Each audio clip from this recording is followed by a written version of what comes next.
너무 반갑습니다. 이 귀한 교회에 와서 함께 예배하고 또 부족하지만 하나님께 주신 은혜들 나눌 수 있도록 하나님 세워주셔서 너무 감사를 드립니다.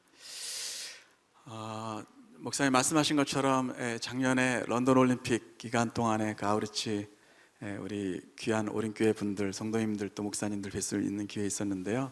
너무 큰 기쁨의 만남이었습니다.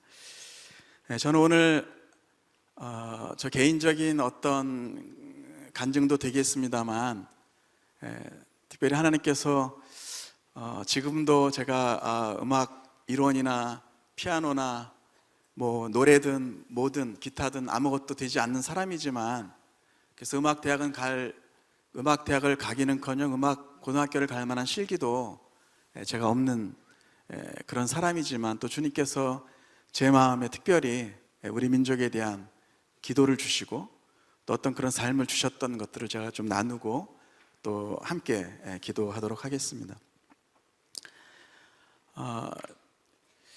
저는 뭐 안 믿는 집안에서 태어나서 이렇게 신앙생활을 고등학교 때부터 하게 됐습니다. 그래서 감사하게도 제 친구들이 되게 열정적으로 주님을 따르던 친구들이었고 그 친구들 손에 이끌려서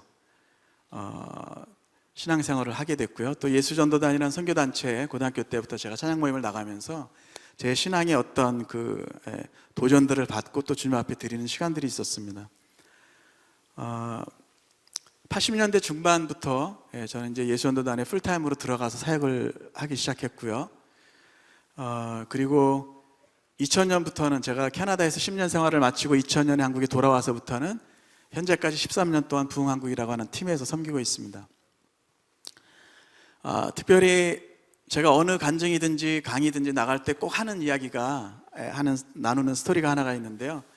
제가 91년도에 한국에 그 당시 캐나다에 있었던 우리 교포 한국 청년들과 함께 선교여행으로 인도네시아와 태국을 방문했던 적이 있습니다. 인도네시아 한 교회를 갔는데 오늘 여러분들이 주님 앞에 열정적으로 그렇게 뜨겁게 예배했던 그런 어떤 분위기에 아주 굉장한 어떤 한 인도네시아 교회를 방문하게 됐습니다.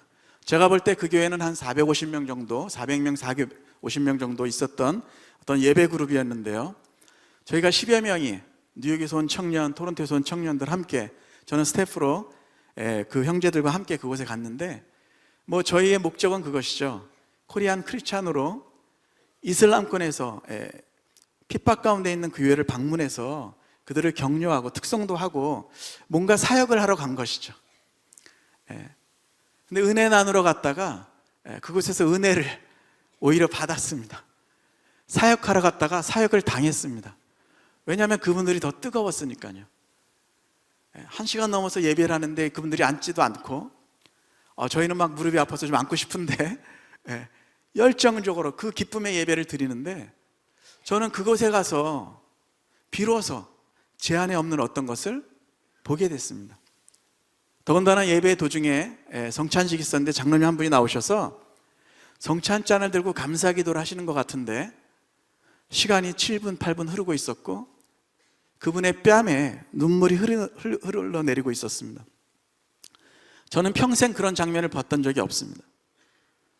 그 장면을 보면서 왜 그랬는지 모르지만 제가 또 한국을 떠나 있었기 때문에 또 뭐 그런 어떤 마음을 주셨는지는 모르겠습니다만 그때 그 현장에서 제가 갑자기 이런 기도를 예기치 않은, 의도치 않은 기도를 하나를 한 것이 있습니다. 그것은 뭐냐면 하나님 마지막 때에 주님 다시 오실 길을 예비하는 민족으로 우리 한민족 교회를 불러주셨다고 하는데 하나님 그 부르심, 그 사명, 그 촛대를 하나님 옮기지 말아주세요. 제가 그 현장에 있을 때 그 이슬람 핍박 가운데서 그 사회에서 예수님 믿는다는 것은 사회적인 제약이 있고 때로는 교회가 방화되기도 하고 불타기도 하고 어려움들이 있는 그곳에서 예배하는 그분들이 얼마나 열정적으로 예배하는지 저도 모르게 아주 다급하게 그 기도를 주님 앞에 드렸던 적이 있습니다.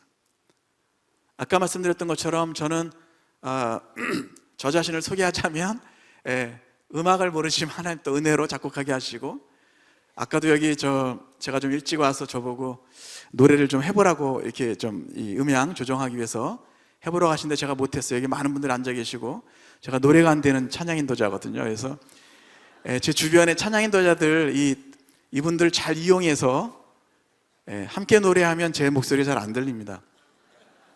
그래서 이분들 노래 안 하실 때 멘트만 그 사이에 멘트만 날려가지고 25년을 살아남은 찬양 인도자거든요.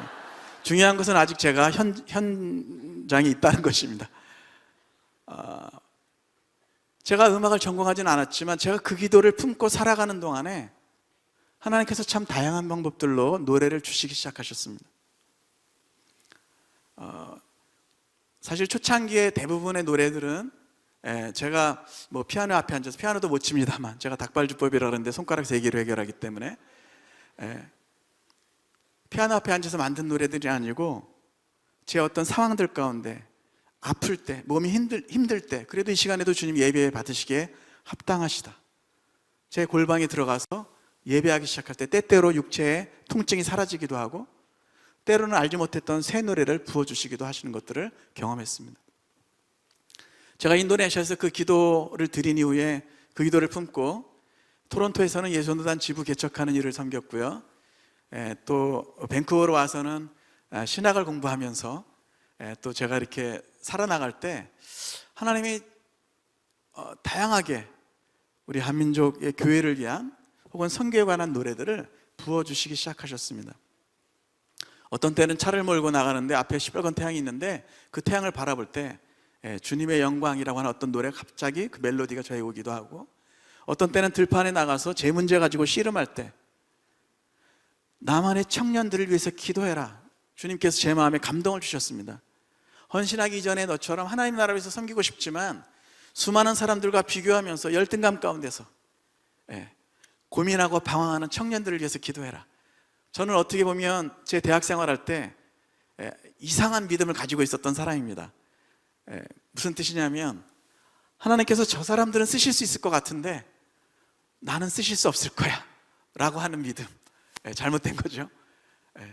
그런 청년들을 위해서 기도해라, 주님께서 마음 주셨고, 제가 들판에서 그것을 가지고 기도하기 시작할 때 우리 처음 나온 부흥이라는 앨범에 송정미 사모께서 부르신 주님 나라 임하시네라고 하는 노래가 마치 그 들판에서 저에게 임하는 것처럼 느껴졌습니다.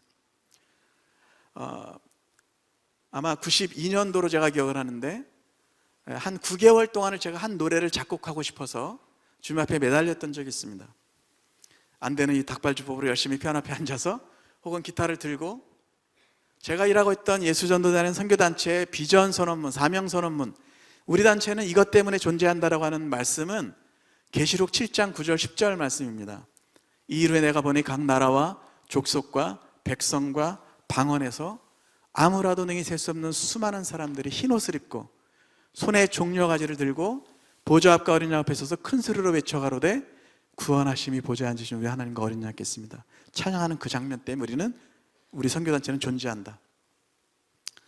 제가 한 10년을 이 단체에서 풀타임으로 일했기 때문에 이 말씀을 여러 번 들었잖아요. 그 말씀을 들을 때마다, 볼 때마다, 읽을 때마다 제 마음에 감동이 있었기 때문에 이 말씀으로 노래를 만들고 싶은 그 마음이 있었습니다. 특별히 92년도인가 제가 그 말씀을 가지고 9개월 동안을 씨름하고 있었는데 노래가 나오지 않았습니다. 그런데 어느 날 한국예수전도단을 설립하신 오대원 목사님이라고 하시는 데이비드 로스 목사님이라고 하는 미국 목사님이십니다. 올해로 52년째 코리아를 위해서 일하시는 선교사님이세요. 남한을 위해서뿐만 아니라 북한을 위해서도. 그 선교사님이 오셔서 캐나다 토론토에서 제가 일하고 있던 그곳에서 예배 세미나를 하시는데 마지막 날 주제가 예배와 선교였고, 공교롭게도 그 주제 말씀이 계시록 7장 9절 10절 말씀, 제가 기도하던 그 말씀이었습니다.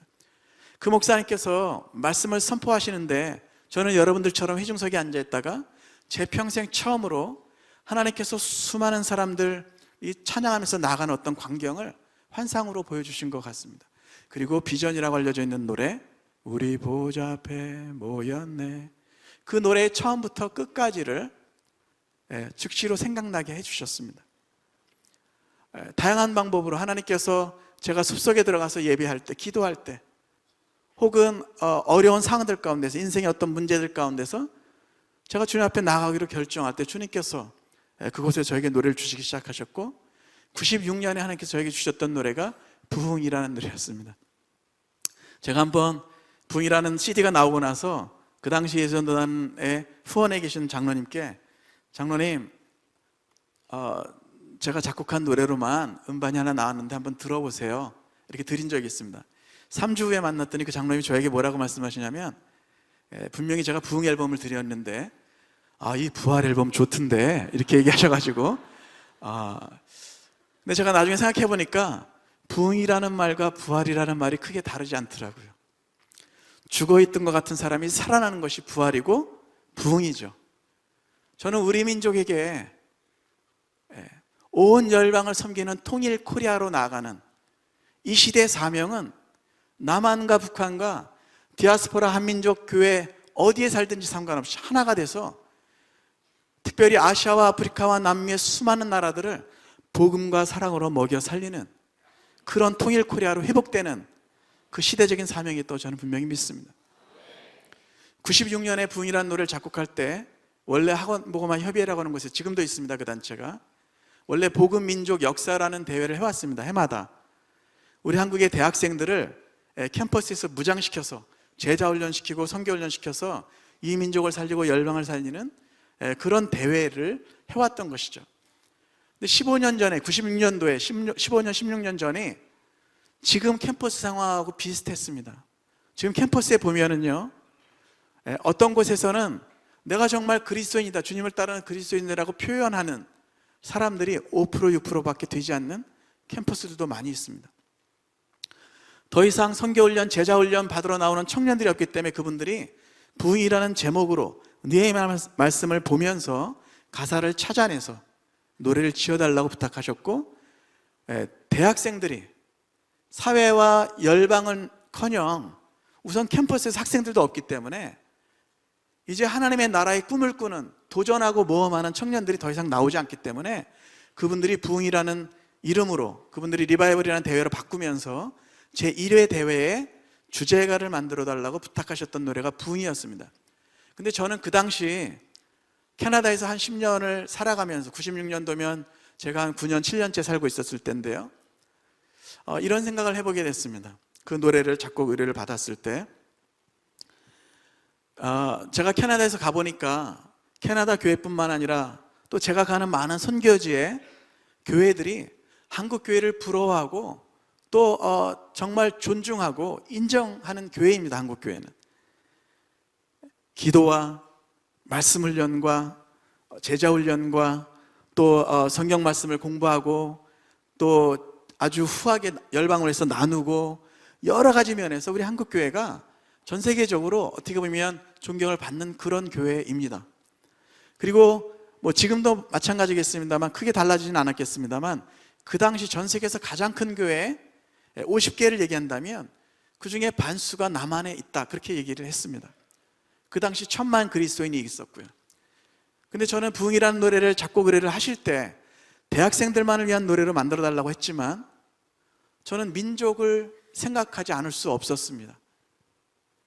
왜냐하면 그 당시 제가 가졌던 생각은 뭐냐면 우리나라는 그렇게 1000만 그리스도인이 있고 전 세계에서 추앙받는 그런 교회이지만 왜 우리나라는 전 세계에서 유일하게 남아있는 분단 국가이고 96년이면 이미 북한에서는 고난의 행군이라고 부르는 93년, 94년부터 시작해서 결과적으로 적어도 200만 이상, 어떤 분들 얘기하기를 300만 명이 단 한 번의 복음을 들을 기회를 갖지 못한 채 죽었는데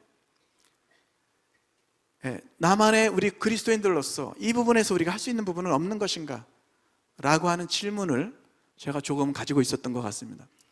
저는 2006년에 승용차를 타고, 그 당시는 통일부에 신고하면 갈 수 있었기 때문에 승용차를 타고 개성을 들어갔던 적이 있습니다. 일산 자유로루에서 북한을 방문했던 적이 있습니다. 북한의 아이들 비타민 공장 세워주는 어떤 일을 협의하기 위해서 들어갔던 적이 있는데 차로 갔는데 45분밖에 걸리지 않았습니다.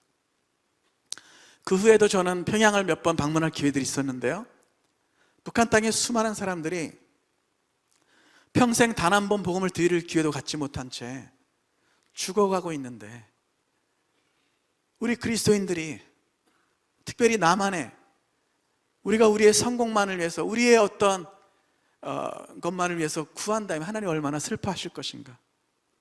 제가 그 마음 가지고 주님 앞에 나갔을 때, 때로는 멜로디가 나오지 않아서 아침 금식을 하면서 주님 앞에 나아갔을 때 주님께서 주셨던 노래가 부흥이라는 노래였습니다. 97년 9월에 앨범이 나오게 됐고요.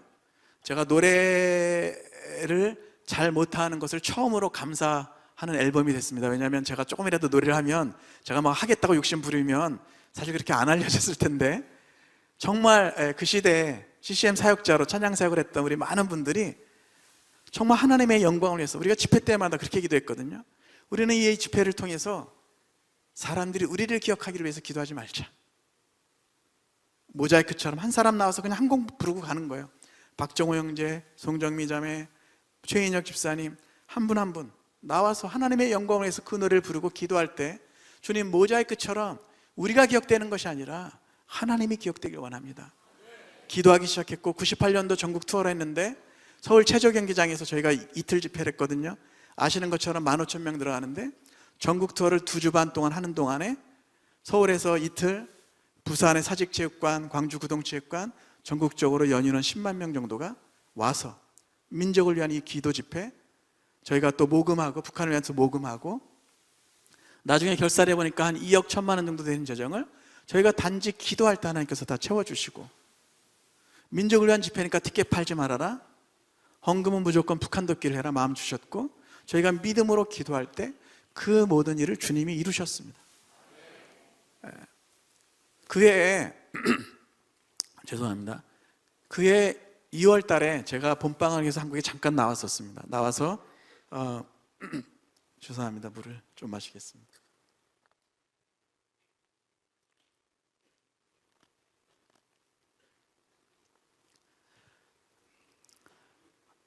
(2월) 달에 나왔을 때 제가 한 소식을 들었습니다. 어떤 소식을 들었냐면, 한국 사람이 아닌 외국 사람들이 전 세계에 있는 예수전도단, CCC, 선명의 간사들 약 3만여 명이 98년도 2월 27일 날 북한의 구원만을 위해서 하루를 금식 기도하는 날을 정하고 기도한다는 소식을 제가 들었습니다.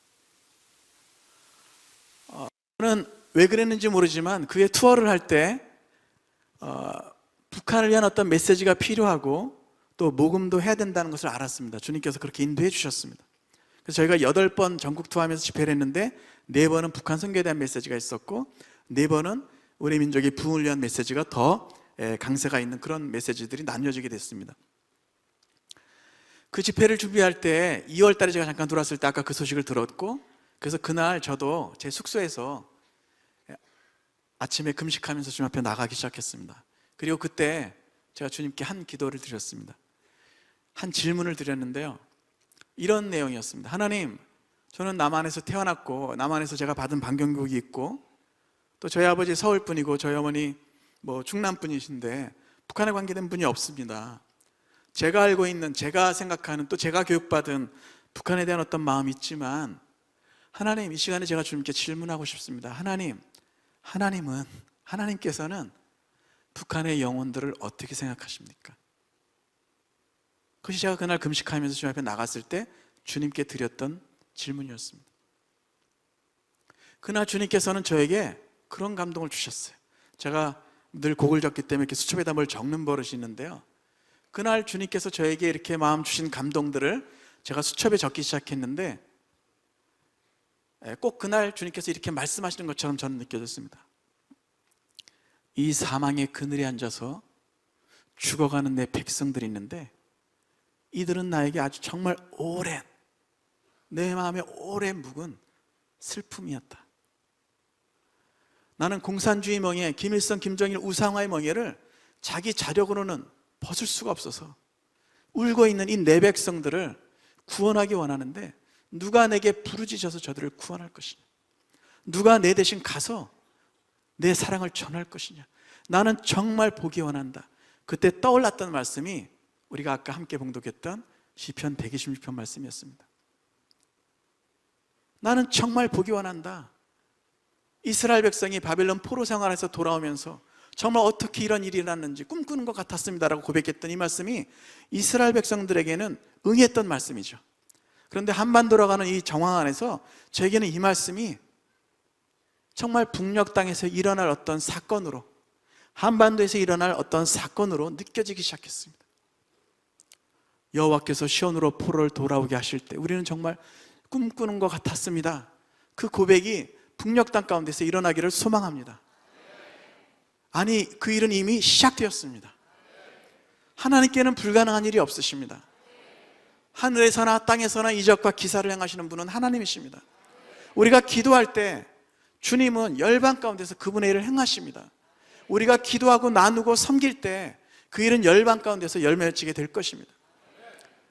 98년도에 제가 그 기도를 적기 시작했고, 며칠 후에는 다시 그 적은 것을 가지고 금식할 때 저에게는 처음으로 북한에 관해서 주신 노래가 그날이라는 노래가 있습니다. 북한에 가는 첫 노래를 주셨고, 그래서 저희가 5월, 6월을 투어할 때 그 노래를 부르면서 모금도 하고, 우리가 북한에 문 열리면 1년, 3년, 5년 혹은 평생 들어갈 사람들, 어떤 식으로든 문이 열리면 그 땅에 들어가서 우리 동포들 가운데 하나님의 복음을 선포할 자들을 세웠고, 수많은 청년들이 일어나서 헌신하는 것을 보았습니다. 그 일 이후로 15년 지났는데요, 그 당시는 이해하지 못했던 일들이, 너무도 많은 일들이 지금 북녘 땅 안에서 들려오고 있습니다. 저는 우리가 인생에서 살아가면서 우리 삶에서 일어나는 어떤 작은 고통들은 더 큰 어려움 가운데 더 큰 고통을 겪고 있는 사람들의 고통을 느낄 수 있는 우리 삶의 어떤 통로라고 생각합니다. 제가 어느 분이 집을 빌려주셔서 분당에서 몇 년을 살았던 적이 있는데요, 저는 아들 둘, 딸 둘이 있습니다. 저희 밴쿠버에 저희 같이 교회에 계시던 분이 저희가 둘째 나면 거기도 둘째 낳고, 저희가 셋째 나면 따라서 셋째 낳고, 한국에 와서 넷째 낳았는데 따라서 넷째 낳았다고 연락이 오면서 그분이 아주 썰렁한 농담을 저한테 전화로 던지셨는데, 역시 전도사님, 역시 사명자는 사명을 낳아야 됩니다, 이렇게. 여러분, 4명 이상 낳으십시오. 근데 저희 둘째 딸아이가 그 당시 중학교 1학년 나이였는데, 자기네 말해서 키가 작아서 제일 앞번호예요. 1번 아니면 2번인 거예요. 그러니까 아빠로서 어떤 때는 막 윽박질러도 보고, 너 나중에 시집갈 때 아빠 원망하지 마, 네가 안 먹어서 안 큰 거야, 뭐 이렇게 하면서 해보지만 마음에 늘 그게 있잖아요. 그래서 제가 어디 해외 집회 나가도 항상 제일 먼저 생각나는 애는 저희 둘째 딸아이. 그 당시 그 여자의 키가 1m 한 50cm 정도 됐었을 것으로 제가 기억하는데요, 그때 한 이야기를 들었어요. 우리 딸아이 중학교 1학년 나이 여자의 키를 제가 1m 50cm라고 지금 말씀드리는 것인데, 그때 한 소식을 들었습니다. 북한에는 군대 가는 청년들은 고등학교 1학년 나이 17살에 군대를 갑니다. 수년 전까지 3년인가가 원래 정규적이지만 13년을 복무했습니다. 17살에 가서 30살에 돌아오는 것입니다. 지금도 10년을 복무합니다. 고등학교 1학년 나이에 가서 가장 청춘의 때에 사랑을 배우고 정의를 배우고 진리를 배우고 진실을 배워야 할 나이에 군대에 가는데, 그 당시 제 딸아이 키 가지고 고민할 때 얘기를 들은 것이죠. 중앙일보 기자로 지금 북한 생활을 하시는 어떤 정치학 박사이신 목사님 말씀하시기를, 통계를 가지고 데이터를 말씀하시는데, 북한에 지금 군대 가는 청년들, 남자아이들 고등학교 1학년 이 정도면 건강한 나이기 때문에 가야 된다, 키이기 때문에 1m 50cm라는 얘기를 제가 들었어요. 몇 년 전에 바뀌었죠. 2년 전에. 지금은 1m 48cm면 1m 48cm면 초등학교 얘기를 하는 것이 아닙니다. 북한의 수많은 아이들이, 수많은 청년, 청소년들이 제대로 발육되지 못하고, 더 심각한 문제는 하나님의 복음을 들을 기회를 갖지 못한 채 죽어가고 있다는 것이죠. 저는 최근에 사실은 예배 세미나 반, 북한 세미나 반 가는데 제가 자주 하는 얘기가 있어요. 지금 북한의 여성들 50, 60% 이상이 두만강 건너자마자 압록강 건너자마자 인신매매를 당합니다. 아니, 인신매매를 원하는 사람도 있습니다. 북녘 땅에 남아있는 가족을 살리기 위해서. 저는 그들이 북한의 문제라고 생각하지 않습니다.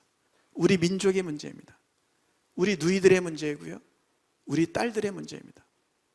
며칠 전에도 어떤 탈북민 형제가 간증하는데, 자기 할머니가 자기를 살리기 위해서, 손자를 살리기 위해서 중국 땅에서 3번을 결혼하면서 손자를 살리기 위해서, 너무도 놀라운 일들이 지금 북한 안에, 너무도 아픈 일들이 북한 안에 있습니다. 그 땅에 복음이 필요합니다. 어떤 한 자매, 북한 안에서 결국 중국 땅에 식량 때문에 나왔다가 가지고 간 쪽복음을 가지고 8년을 씨름했습니다. 오늘은 하나님 살아계신 것 같고, 오늘은 돌아가신 것 같고, 8년 후에 어떤 한 사건을 통해서 회개하고 주님께 돌아왔고, 중국에서 신앙생활을 하던 어떤 훈련받은 사람 통해서 그 땅에서 세례를 받을 때 그들이 함께 나란히 앉아서 기도하는 것이죠. 하나님, 여기는 십자가도 없고 목사님도 없고 교회당도 없습니다. 평신도가 평신도에게 세례를 줍니다. 우리를 용서해 주십시오. 기도하면서 그들이 앉아서 이 가르치는 분이 이 자매에게 가르치는 얘기는 뭐냐면, 너는 이곳에서 신앙생활 할 때, 주일날 예배를 드릴 때 네가 원하는 것을 구하지 마라. 오직 아버지의 나라가 이 북녘 땅에 임하기를 기도해라. 예배가 끝나면 11조를 모으고 헌금을 모아서 길에 나가서 죽어가는 영혼이 있거든. 그 사람 앞에 가서 서서 이렇게 기도해라. 주 예수님, 오늘 우리의 11조를 당신에게 드립니다. 저는 남한 그리스도인들이라면 전 세계에서 영적으로든 물질적으로든 전 세계에서 상위 한 30% 안에 드는 사람들이라고 늘 생각을 해봤습니다. 제가 정확한 통계가 없어서 그 얘기를 못하고, 그냥 제가 아는 통계는 전 세계에서 지금 한 달에 3만 원 미만으로 사는 사람이 전 세계에서 15억 명입니다. 제가 그 통계만 가지고 얘기를 했었는데요, 며칠 전에 어떤 한 교회에 강사로 오신 로잔 운동의 대표로 있는 마이클 오라고 하는 한국인 2세신데요, 미국 교포 2세신데, 그분이 데이터를 가지고 얘기를 하시는데 정말 충격적인 얘기를 하시더라고요. 우리 한국 교인들이 너무 위만 바라보지 말고 예배 가운데서 정말 하나님의 나라를 구하고, 정말 오늘 저는 너무 감동받았습니다. 우리 이렇게 아픈 분들 위해서 사랑의 헌금을 하고 기도하고 함께 서주고 함께 마음을 나누는 그것이 필요하다 얘기하시면서 뭐라고 얘기하시냐면, 전 세계에서, 마이클 오라고 하는 분이 얘기하신 건데요, 전 세계에서 연봉 2,500만 원을 버는 사람이라면 그분은 전 세계 상위 10%에 듭니다. 아시아, 아프리카, 남미를 다 포함해서. 그런데 그 중에 10분의 1, 250만 원을 벌면요, 그 차이가 별로 안 납니다. 못 믿으시겠지만 저도 안 믿겨지는데, 250만 원 연봉을 벌면, 사실은 저희 팀, 제가 농담 삼아 저희 팀원들 별로 이렇게 나누는 게 없기 때문에 우리 팀은 연봉이 200이다 이렇게 농담 삼아 저희가 자주적으로 이렇게 좀 하는 적이 있는데, 하나님의 나라를 위해서 300, 400씩 벌다가, 보컬 트레이너로 벌다가 들어와서 저희가 20만 원, 30만 원도 잘 못 줍니다. 그렇지만 하나님 나라의 부르심 때문에 와서 그렇게 하는 사람들이 있습니다. 근데 그분 얘기하시기를, 연봉 250만 원을 벌면 전 세계 상위 15%라고 얘기를 합니다. 상위 15%. 저는 예배 세미나를 다니면서 북한 사역을 하면서 특별히 저희는 한 13년째 지금 기도해오던 모임, 북한을 위한 기도 모임을 해왔고, 또 내년 1월이면 저희가 7번째 북한 선교 캠프라고 하는 이름으로 시작해서 지금 통일비전 캠프라고 하는 것을 저희가 작게 시작했는데, 이제는 한국예수전도단, 한국 CCC, 또 평화한국 다 공동 주관해서 하는 행사로 커졌습니다. 왠지 부흥에 대한 노래를 주시면서 하나님은 북한에 대한 노래를 주시기 시작하셨고, 15년이 지난 지금 저희가 앨범 팔아서 모금도 하고 돕기도 하고 혹은 모금해서 전해주기도 하면서 그 많은 분들을 만나다 보니까 그분들로부터 너무도 놀라운 이야기들을 듣기 시작했습니다. 저희가 한번 음반 팔아서 어떤 전도사님께 들은 적이 있는데, 그 전도사님 1년에 오셔서 북한의 한 도시를 갔는데 마중 나온 할머니, 아니 당신 도대체 어떻게 여기까지 오게 됐습니까? 이렇게 물어보길래 이 전도사님이 복음 전하러 왔지만 누군지 모르고 고발당할 수 있으니까 그냥 돌려서 말씀하시기를 나는 나를 사랑하시는 어떤 분 때문에 여기까지 오게 됐습니다 이렇게 얘기했다는 거죠. 그랬더니 그 전도사님 맞장구를 치듯이 뭐라고 하시냐면 나도 나를 사랑하시는 그분 때문에 여태까지 살고 있습니다. 알고 보니까 이분은 평양신학교를 졸업한 할머니였고 강제로 바다판 반대쪽에 마을로 도시로 강제 이주를 당했는데 감사하게도 자녀들이 다 주변에 살고 있었습니다. 저녁에 너무도 감격하신 이 할머니께서 자녀들을 다 불러 모셔서 저녁 식사를 하시는데 이렇게 말씀하셨다고 합니다. 너희들 오늘 다 무릎 꿇어라. 내가 오늘 큰 소리로 기도하고 싶다. 이 전도사님 표현에 의하면 이 할머님께서 저녁 식사 기도를 하시는데 저녁 식사 기도만 40분을 하시더래요.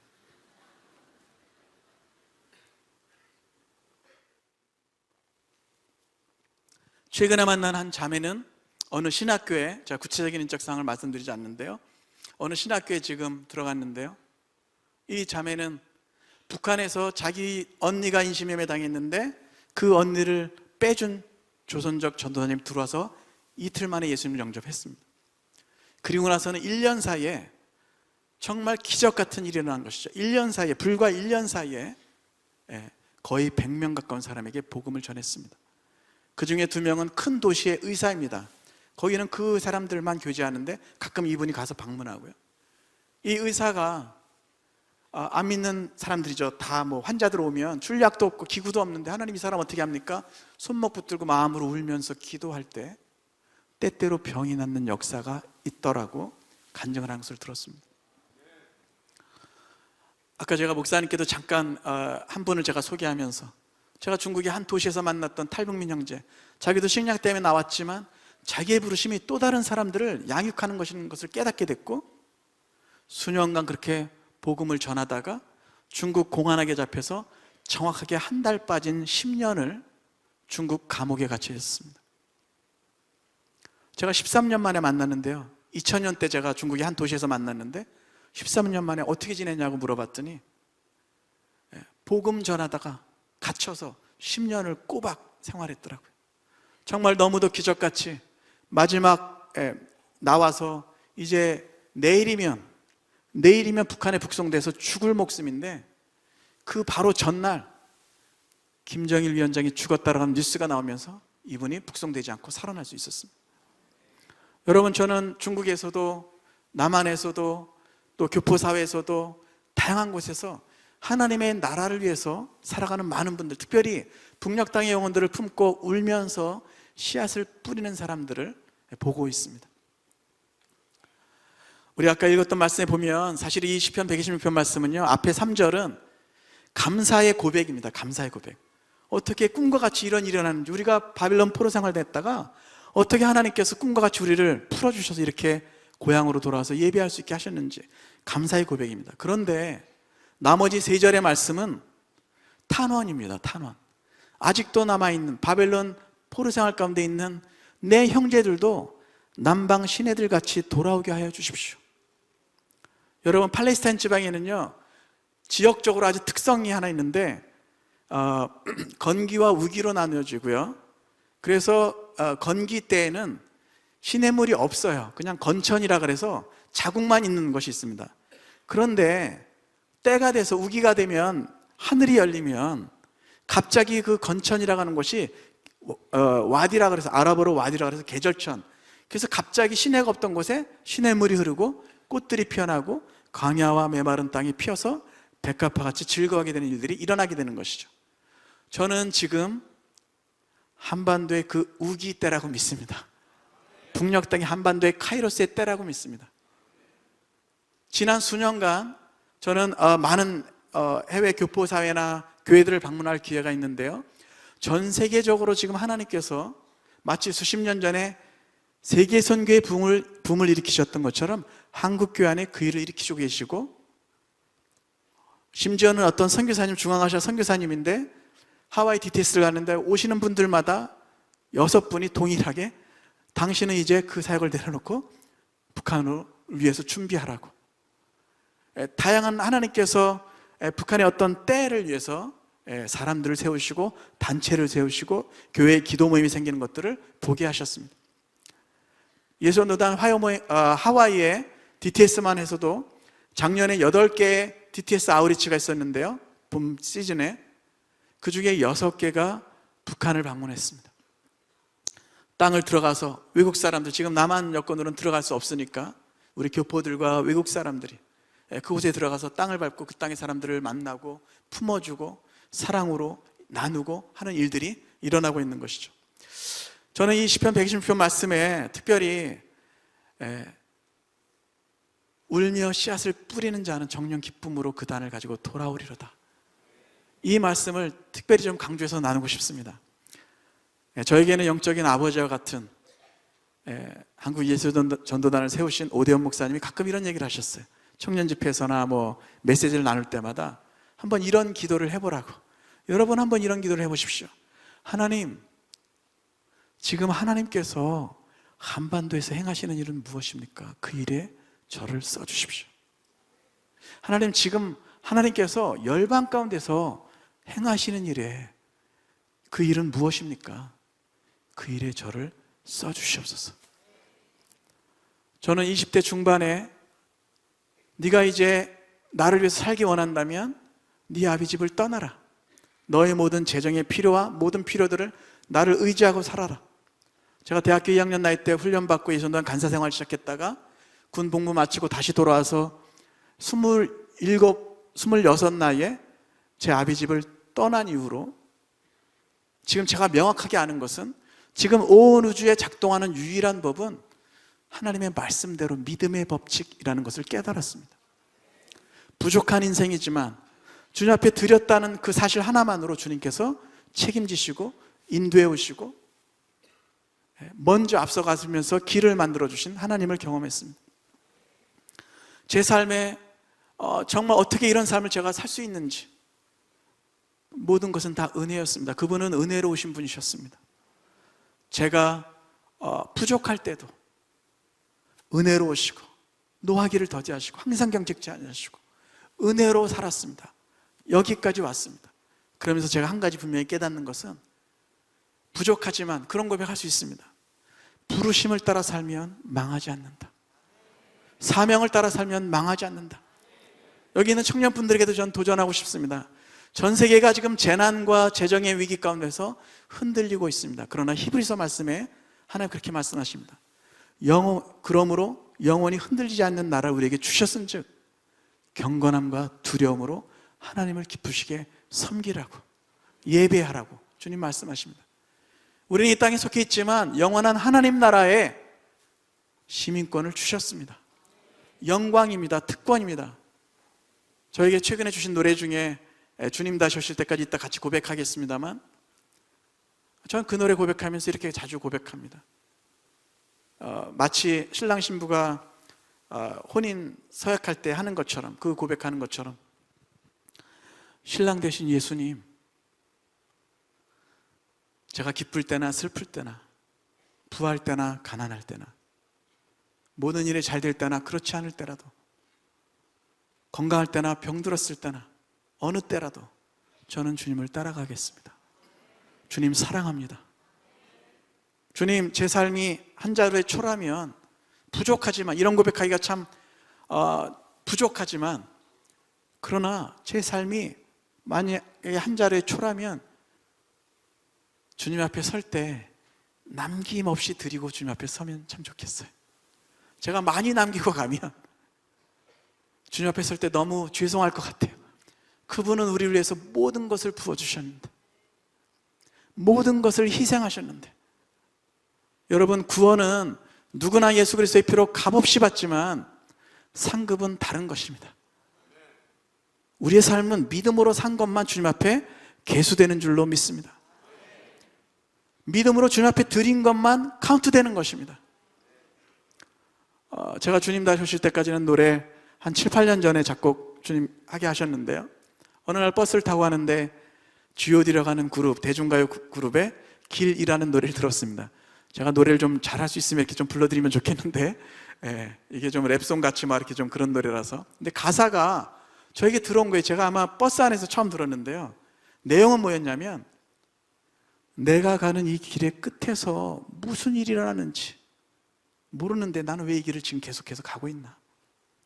내가 가는 이 길의 끝에서 제가 이렇게 가사를 부르니까 꼭 심파조가 되는데 그런 노래가 아니고 아주 좋은 노래예요. 근데 내가 가는 이 길의 끝에서 내 꿈은 이루어지는지를 알지 못하는데 나는 왜 이 길을 계속 가고 있나? 제가 그 노래를 듣고요, 어떻게 보면 그 당시 아마 그 그룹 안에 크리스찬도 있어서 그런지 청년들에게 좀 뭔가 인생의 의미가 뭐냐라고 질문하는 노래로 저희엔 들렸고요, 제가 그 노래를 듣자마자 뭔가 대답하고 싶은 마음이 제 안에 있었어요. 근데 마침 소양이라는 가수가 그때 당시 CCM 앨범을 만들면서 전도사님 곡을 좀 써주세요. 그 자매가 부탁하면 꼭 곡이 써지더라고요. 제가 들을 때는 한 새벽 3시마다 아침마다 나가서 기도하고 하는 그런 자매인데 3일 후에 주님 다시 오실 때까지라는 노래를 하나님 주셨어요. 여러분, 우리 인생은 주님 앞에 주님의 영광을 위해서 살 때만 진정한 만족이 있는 줄로 믿습니다. 부르심을 따라 살면 망하지 않습니다. 주님께 드린 것은 쓰임받습니다. 주님께 드리지 않은 것은 쓰임받지 못하지만 주님께 드린 것은 하나님이 책임지십니다. 저는 저 자신을 볼 때 저같이 연약하고 부족한 사람을 하나님께서 은혜로 여태까지 살게 하시고 부족한 사람 가운데 하나님의 은혜로 덮으셔서 뭔가 의미 있는 삶, 하나님의 나라를 위한 어떤 삶을 꿈꾸게 하신 것들을 제가 볼 때 정말 주님 앞에 너무도 무한한 영광이고 감사인 것을 고백합니다. 저는 요새 그런 이야기를 좀 많이 합니다. 나만이 울어야 북한도 살고 남한도 산다. 나만이 울어야 됩니다. 저는 성경에서 가장 강력한 말씀 중에 하나, 아마도 영어 성경으로 NIV 성경에서 가장 짧지만 가장 강력한 말씀은 한글 성경으로는 예수께서 눈물을 흘리시더라. 영어 성경으로는 Jesus wept. 예수님께서 우셨다, 흐느끼셨다, 눈물을 흘리셨다. 죽은 나사로의 돌문 앞에서요. 지금 북한의 수많은 영혼들이 죽어가고 있습니다. 저는 북한의 문제가 아닙니다. 우리 민족의 미래가 달려있는 문제입니다. 제가 작년에도 연기를 2번 다녀왔는데요, 중국은 북녘 땅에 엄청난 영향력들을 지금 가지고 들어가고 있습니다. 흔히들 생각하는 것처럼 북한 정권이 무너지면 남한이 흡수통일되겠지? 참 나이브한 생각입니다. 중국은 2002년부터 북한의 역사들을 자기네 나라의 역사를 흡수하기 시작했고요, 동북공정이라는 것을 통해서요. 지금도 가장 많이 원자고 가장 많이 기술자가 들어가고 북한의 장마당에 통용되는 물건들은 다 중국 물건들이고요. 우리 민족의 미래가 달린 문제입니다. 한민족이 열방을 섬기는 어떤 그런 민족으로 나아갈 때 사실은 북녘 땅에 어떻게 보면 더 강력한 교회가 숨겨져 있는지 모르겠습니다. 북한 선교를 하신 분도 그런 얘기예요. 아마 아시아에서 가장 청정 지역은 북녘 땅에 고난받고 있는 교회일 것이다. 그들은 부흥이 필요 없다. 왜냐하면 생명 내놓고 이미 예수님 믿고 있기 때문에. 어떤 선교학자는 이렇게 얘기합니다. 남한은 이스라엘을 시기케 할 민족이지만 북한은 이슬람권과 힌두권을 무너뜨릴 강력한 하나님의 군대다. 왜냐하면 지금 이슬람권과 비슷한 토양에서, 비공개 토양에서 살아남은 교회이기 때문에. 그 교회가 열방을 위해서 풀려져야 합니다. 릴리즈 받아야 됩니다. 최근에 한국에서 아유레디라는 영화가 나왔습니다. 제가 어느 날 며칠 전에 이렇게 네이버에 제 이름을 이렇게 한번 궁금해서 쳐보게 됐어요. 그랬더니 제가 그거 보다가 그냥 너무 좀 창피하기도 하고 무안하기도 하고 재미있어서 그냥 뒤집어지는 줄 알았는데요, 저를 영화배우 이렇게 해놨더라고요. 그러니까 이분은 저를 모르시는 분이죠. 제가 기독교 사역을 해왔고 이런 거 전혀 모르시고, 그러면서 보니까 2013년 영화 작품 활동 아유레디 이렇게 써놓으셨더라고요. 저 그냥 다큐멘터리로 이렇게 좀 대화한 거를, 인터뷰한 거를 몇 컷이 들어가 있는데, 온누리교회 다니시는 허원 감독이라는 분이 영화 감독입니다. 아유레디를 만든 분인데, 그분이 북한을 위해서 기도하면서 하나님, 우리가 수십 년 동안 우리 민족이 통일을 위해서 기도했는데 왜 안 주십니까? 라고 기도했는데 하나님께서 어느 날 그런 감동을 주셨다는 거죠. 너희는 준비됐느냐? 너희는 준비됐느냐? 북녘 땅에 있는 영혼들을 정말 하나님의 사랑으로, 복음으로, 원수까지도 용서하라고 하신 그 사랑으로 그들을 치료하고 복음으로 섬길 준비가 되어 있느냐? 그것이 하나의 메시지고요. 그리고 거기에 나온 모든 분들이 거의 동의하는 또 하나의 메시지는 마지막 때의 북한 교회가 노임을 받아야 된다. 세계 선교를 위해서. 왜냐하면 어떻게 보면 교회당은 없지만 한국 남한의 교회보다도 더 강력한 교회일 수 있겠다. 북한의 교회가. 그 땅에서 그냥 두세 명 모여서 제가 아는 그 자매 1년 사이에 한 100명 가까운 사람에게 복음을 전한 그분도 자기는 노래라고는 세 개밖에 모르는 거예요.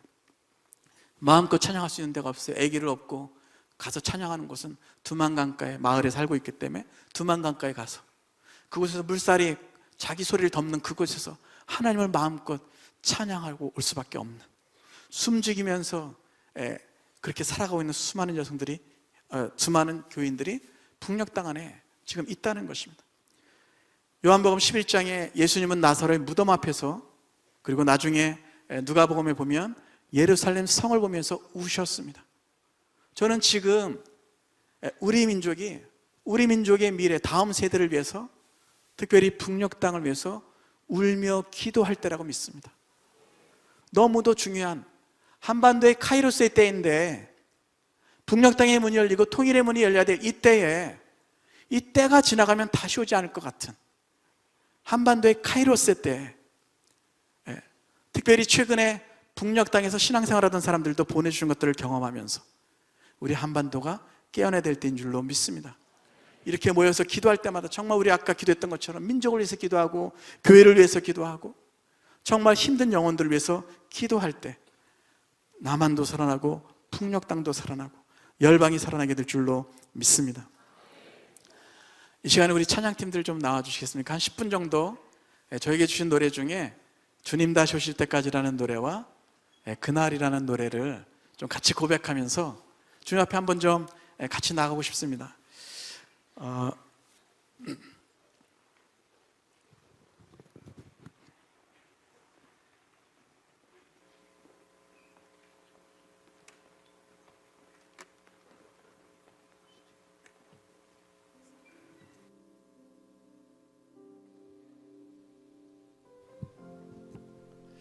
제가 보통 잘 안 떠는데 오늘 이렇게 떨리는지 모르겠어요. 목사님도 앞에 계셔가지고.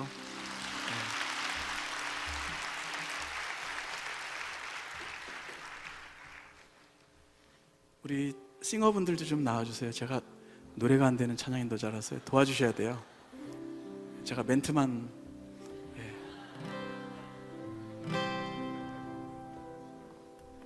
감사합니다. 할렐루야. 우리 찬양팀에게 좀 박수해 주십시오. 아주 너무 열정적인 예배 인도하셨는데 아까.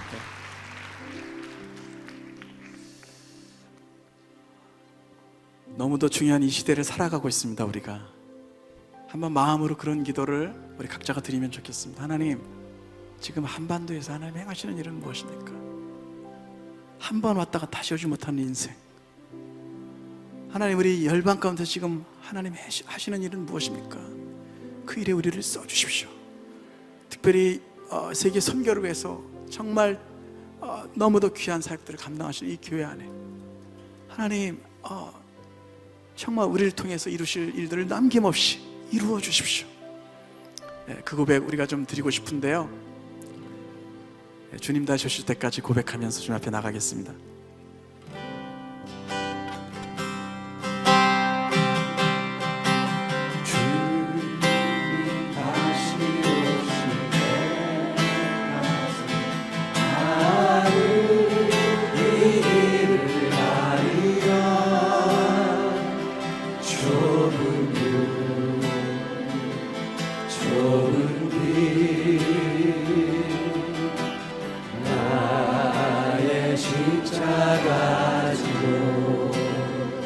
나의 가는 이 길 끝에서 나의 가는 이 길 끝에서 나는 주님을 보리라. 영광에 내 주님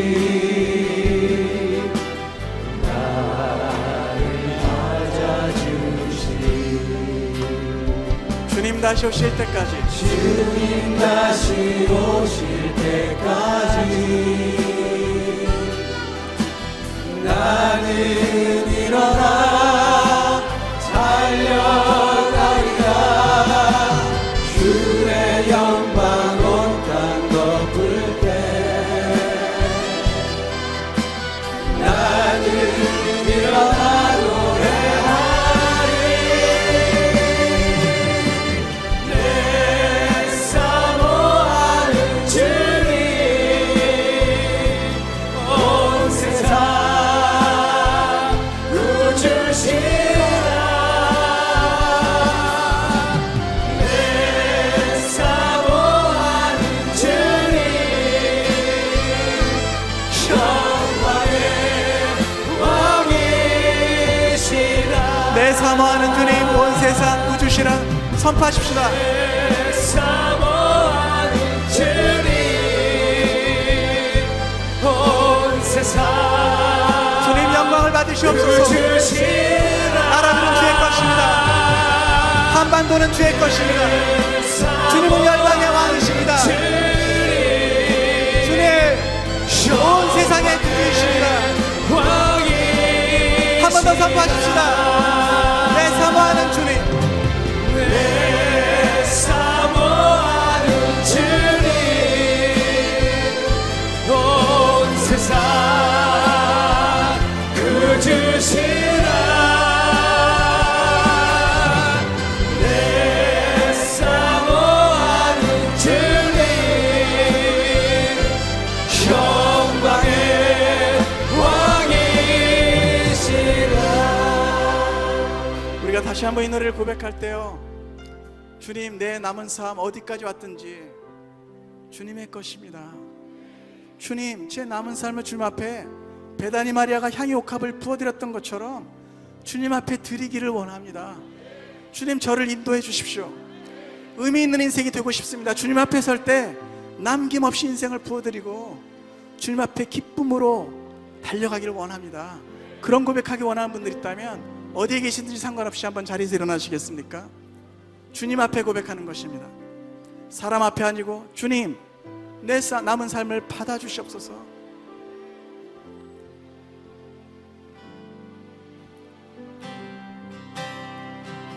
앉아 계시든 서 계시든 이 시간에 한번 주님 앞에 다시 한번 고백하십시다. 주님 다시 오실 때까지, 주님 다시 오실 때까지 나는 이 길을 가리라. 좁은 길 나의 십자가 지고 나의 십자가 지고 나의 가는 이 길 끝에서 나의 가는 이 끝에서 아버지 나는 주님을 보리라. 영광의 내 주님 나를 맞아주시니. 주님 다시 오실 때까지, 주님 다시 오실 때까지 나는 일어나 달려가리라. 주의 영광 온 땅 덮을 때 나는 일어나 노래하리. 내 사모하는 주님 온 세상 구주시라. 내 사모하는 주님 영광의 왕이시라. 마지막으로 한 번 더 선포하십시다. 내 사모하는 주님, 내 사모하는 주님 아버지 영광의 왕이십니다. 이 시대 가운데 구주시라. 아버지 열방 가운데서 한반도 가운데서 높임을 받으시옵소서.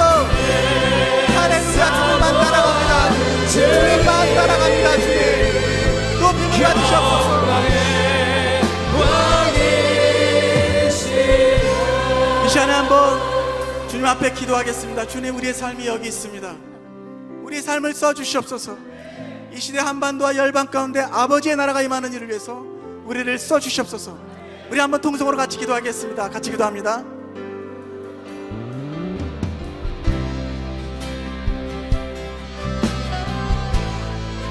할렐루야. 주님, 당신의 사랑하신 아들 딸들이 이곳에 있습니다. 주님, 우리의 삶을 인도하시옵소서. 아버지의 영광, 아버지의 영광, 아버지의 영광을 위해서 살고 싶습니다. 주님, 아버지의 나라, 아버지의 나라만 구합니다. 아버지의 영광을 위해서 살고 싶습니다. 우리를 계속해서 인도하여 주시옵소서. 주님, 우리 교회 가운데 계속해서 부흥을 주시고 열방을 향해서 행진이 일어나게 도와주시옵소서. 주님 다시 오실 때까지 할렐루야. 나는 일어나 아멘. 달려가리라. 할렐루야. 주님, 영광 이 시간에 주의 영광으로 우리 가운데 임해주시고 하나님의 나라와 하나님의 아버지의 영광을 위해서 분명히 일어나게 도와주십시오. 후회 없는 삶, 후회 없는 삶을 살고 싶습니다. 주님, 한 번 왔다가 다시 오지 못하는 바람 같은 인생, 하나님의 아버지의 영광에서 달려갈 수 있도록 힘을 주시옵소서. 은혜를 주시옵소서.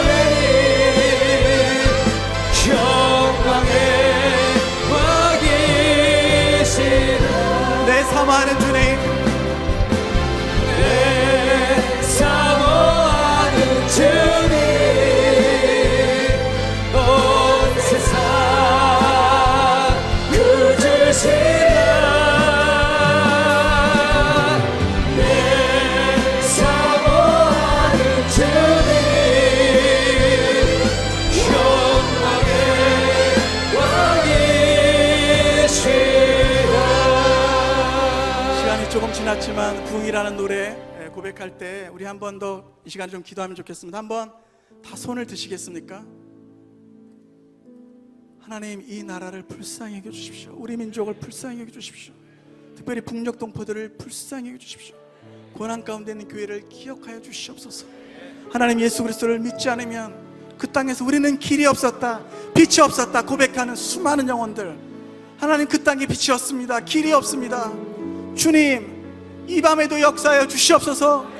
그 땅 가운데 복음이 들어가는 위해서 이날 밤에도 울며 눈물로 씨앗을 뿌리는 주의 종들을 기억하여 주시옵소서. 하나님, 이 나라 남북한이 하나 돼서 온 열방을 축복하는 그런 나라로 나아갈 수 있도록 시대의 문을 열어 주시옵소서. 이 시간 한번 손을 들고 한 번 더 같이 통성으로 기도하겠습니다. 같이 기도하십시다.